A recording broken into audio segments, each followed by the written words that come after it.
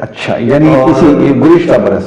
گزشتہ برس جو ہماری ڈیمانڈ ہوتی ہے ریسرچ کی اور باقی ساری چیزوں کی لیے فنڈنگ کی، وہ اراؤنڈ 50 ملین تھی لاسٹ ایئر، لیکن جو ہمیں ملے ہیں وہ ہیں کوئی 30 ملین تک۔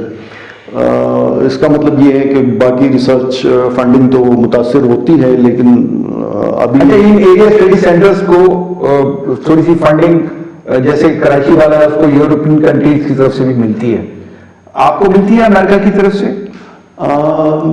ہمیں دوسرے مد میں ملتی ہیں، جس طرح امریکن اسٹڈیز کانفرنس ہوتی ہے، یا ہمارا ابھی ایک پارٹنرشپ پروگرام چل رہا ہے بال اسٹریٹ یونیورسٹی کے ساتھ، قائداعظم یونیورسٹی اور بال اسٹریٹ یونیورسٹی کے درمیان، جس میں ہم پاکستان میں مختلف یونیورسٹیز کے فیکلٹی کو ٹرین کرتے ہیں ریگارڈنگ امریکن اسٹڈیز۔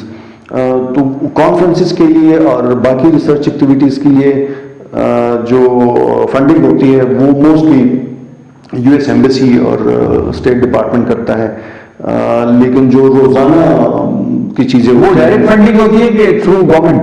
وہ پروجیکٹ بیسڈ ہوتی ہے کہ فرض کرے کانفرنس ہے، امریکن اسٹڈیز کی کانفرنس تھی 15 اور 16 جو 2022 میں ہوئی تھی، تو اس کی فنڈنگ یو ایس ایمبیسی نے کی تھی۔ اسی طرح ابھی یہ جو پارٹنرشپ گرانٹس پارٹنرشپ پروگرام چل رہا ہے بال اسٹریٹ یونیورسٹی کے ساتھ، اس کی فنڈنگ بھی اسٹیٹ ڈپارٹمنٹ۔ یہاں سے ریسرچ اسکالرز جاتے ہیں، ان کے لیے کوئی فنڈز ہیں ان کے پاس؟ ہمارا ایک پروگرام تھا 2012 میں شروع ہوا تھا اور وہ 2017 تک چلا، جس میں ہمارے پی ایچ ڈی اور ایم فل کے اسٹوڈنٹس یو ایس جا کے سمر میں کوئی 2 مہینے 50 دن 2 مہینے تک وہ وہاں پہ ٹرین ہوتے تھے بال اسٹریٹ یونیورسٹی میں، وہاں پہ اپنے ریسرچ ڈیزرٹیشن پہ وہ کام کرتے تھے، اپنے تھیسس پہ کام کرتے تھے۔ اس کے بعد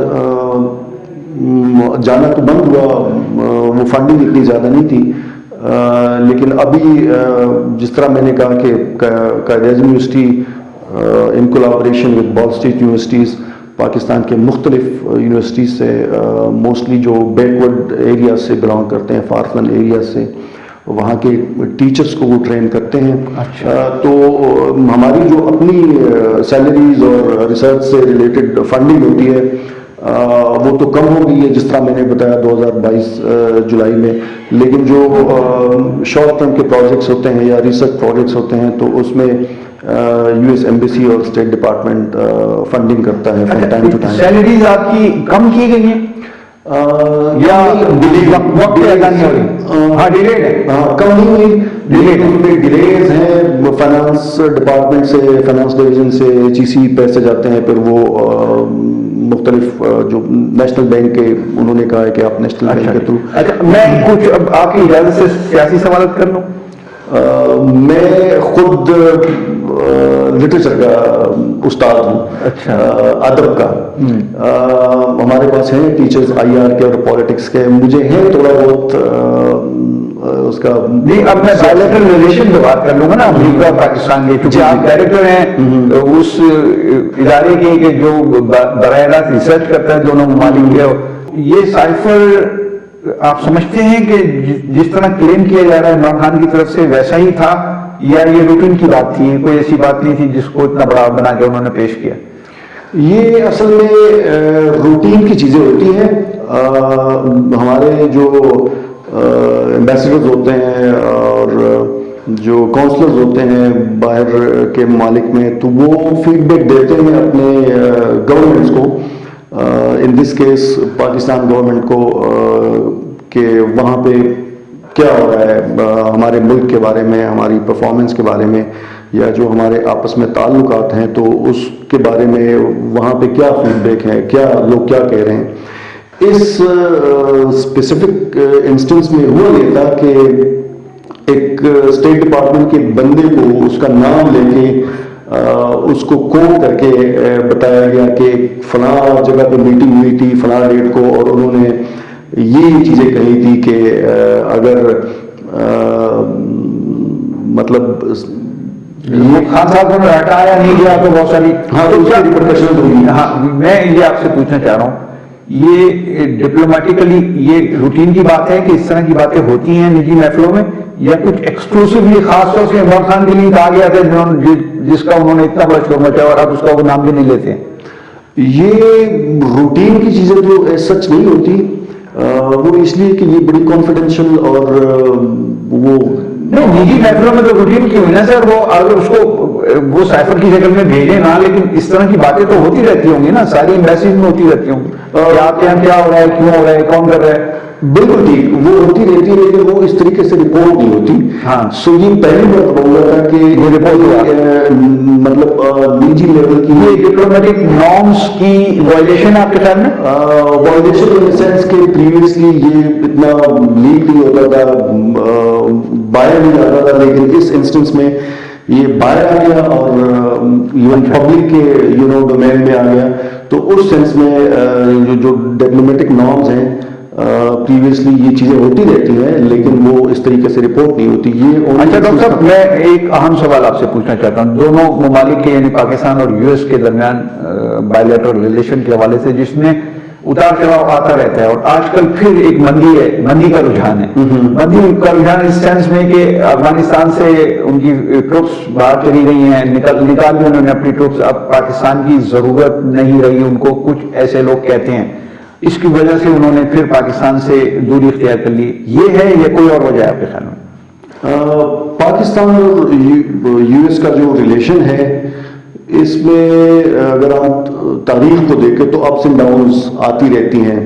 ہمارے تعلقات بعض اوقات بہت زیادہ قریبی ہو جاتے ہیں، ہمارے انٹرسٹ ایک دوسرے کے ساتھ ملتے رہتے ہیں، اور بعض اوقات ہمیں لگتا ہے کہ جو ان کی ضرورت ہے وہ پوری ہوگی، اب جو ہماری ضرورت ہے وہ اس طریقے سے وہ جو بیک اسٹیبل والی بات ہوتی ہے کہ ہم نے تو ہماری دوستی ہماری ریلیشن شپ اس ٹائپ کی ہے کہ ضرورت ہو تو وہ مدد کرتے ہیں. ایسے ہی ہے، مطلب آپ کی ریسرچ کیا کہتی ہے کہ پاکستان اور امریکہ کے تعلقات ضرورت کی بنیادوں پر ہیں؟ یہ ضرورت کی بنیادوں پہ، اور اس میں موسٹلی دونوں سائڈوں سے مسٹرسٹ کا عنصر زیادہ رہا ہے کہ یو ایس بھی پاکستان پہ شک کرتا رہتا ہے. اسی طرح پاکستان میں بھی اگر ہم ہسٹری اتار کے دیکھیں تو اس میں یہی ہے کہ ہمارے ساتھ جب ہمیں ضرورت تھی تو انہوں نے ہمیں چھوڑ دیا، جب افغانستان میں ہماری ان کو ضرورت تھی تو ایڈ بھی آیا، ہماری مدد بھی کی. اس کو میں اگر اس طرح کہوں کہ امریکہ جب چاہتا ہے ٹیشو پیپر کی طرح پاکستان کو استعمال کرتا ہے اور استعمال کرنے کے بعد پھینک دیتا ہے، کیا میں صحیح ہوں؟ یہ آپ کی بات پارشلی ٹھیک ہے، لیکن ہر ملک کا اپنا ایک انٹرسٹ ہوتا ہے. یو ایس کا افغانستان میں ایک اسٹریٹجک انٹرسٹ تھا اور وہ اسی کو فالو کر رہا تھا. ہمارا بھی اسٹریٹجک انٹرسٹ اور اکنامک انٹرسٹ ہونا چاہیے جو ہمیں سوٹ کرے، لیکن یہ جو ریلیشن شپ ہے، یہ جو اکنامک اور اسٹریٹجک انٹرسٹ ہیں، اس میں میرے خیال میں یو ایس نے اس ریلیشن شپ سے زیادہ فائدہ اٹھایا ہے ان کمپیریزن ٹو پاکستان. تو ہر ملک کو اختیار ہے، اس کی مرضی ہے کہ وہ اپنا انٹرسٹ فالو کرے اور اسی کو اسٹک کرے. اچھا، we have become a begging nation, اس طرح کی صورتحال ہے نا، آج بھی ہم بیگنگ نیشن ہیں. ایسی بیگنگ نیشن کیا برابری کی بنیاد پر امریکہ کو تو چھوڑیے کسی بھی ملک سے تعلقات قائم کر سکتی ہے؟ وہ مشکل ہوگا ریاض صاحب. ریزن یہ ہے کہ اگر آپ کی اکانومی کمزور ہے، آپ کو فرام ٹائم ٹو ٹائم باہر سے امداد کی ضرورت ہوتی ہے، جو فائنینشیل انسٹیٹیوشنز ہیں دنیا کے وہ آپ کو ایک طریقے سے کنٹرول کر رہے ہو، اور اوور دی ایئرز آپ فارن ایڈ کے، سپورٹ کے، ہیلپ کے ہمیشہ ایکسپیکٹ کرتے ہیں کہ وہ آپ کو باہر سے مدد آئے گی اور وہ آپ کی کریں گے. اور آپ کی اپنی اکانومی، آپ کی اپنی انر اسٹرینتھ اتنی ہے نہیں. جو کہ بدقسمتی سے ہم نے نہیں کیا، جتنی بھی ہماری تاریخ ہے 75 سال کی، کہ ہم نے اپنے پاؤں پہ کھڑے ہونے کی کوشش نہیں کی، اور ہم نے ہمیشہ باہر کی طرف دیکھا کہ باہر سے مدد آئے گی تو ہم ٹھیک ہوں گے. وہ آپ کے سامنے ہے بدقسمتی سے کہ we cannot establish bilateral relation with any country of the world without with this habit of begging. اگر آپ کی اکنامک اسٹرینتھ نہیں ہے، اگر آپ کی اکانومی اپنے پاؤں پہ نہیں کھڑی ہو سکتی، آپ کو ہمیشہ باہر سے اب آپ کو امریکن امداد کی ضرورت ہے. امریکہ کیا ساری دنیا سے مانگ رہے ہیں، ساری دنیا سے، لیکن امریکہ is always the ابھی ایک بہت بڑی کانفرنس ہوئی ہے، اس میں تو ساری دنیا نے اپنا اپنا حصہ ڈالا ہے سر. یس. تو اگر وہ آپ نہیں کر سکتے تو ایکویلٹی کی بنیاد پہ تو مشکل ہے، کیونکہ اگر آپ بیگر ہیں، وہ آپ کو جو لون دیتے ہیں، جو ایڈ دیتے ہیں، اس کی سرٹن چیزیں ڈکٹیٹ کرتے ہیں کہ آپ نے یہ کرنا ہے.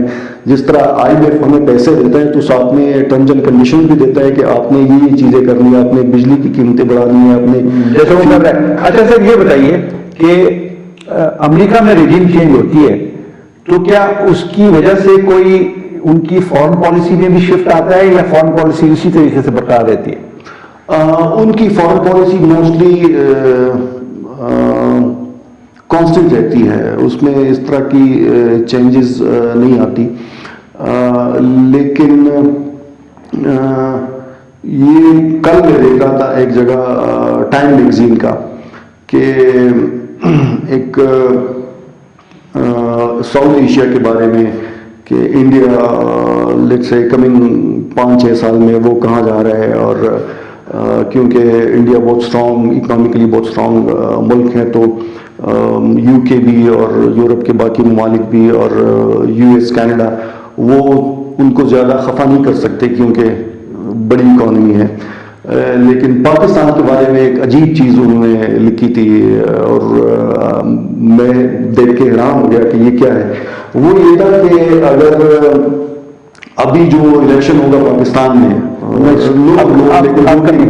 آپ کمنگ جو الیکشن ہوگا، اگر اس میں عمران خان الیکٹ ہو گئے، یہ آپ بھی پڑھ لیں تو حیران ہو جائیں گے. اچھا. کہ اگر وہ الیکشن جیت کے پرائم منسٹر بن گئے تو پاکستان ایک بہت برے وقت میں جا سکتا ہے، اور انہوں نے اس کی مثال دی ہے کہ پاکستان کے حصے ہو سکتے ہیں، یہ مختلف حصوں میں بٹ سکتا ہے. اچھا.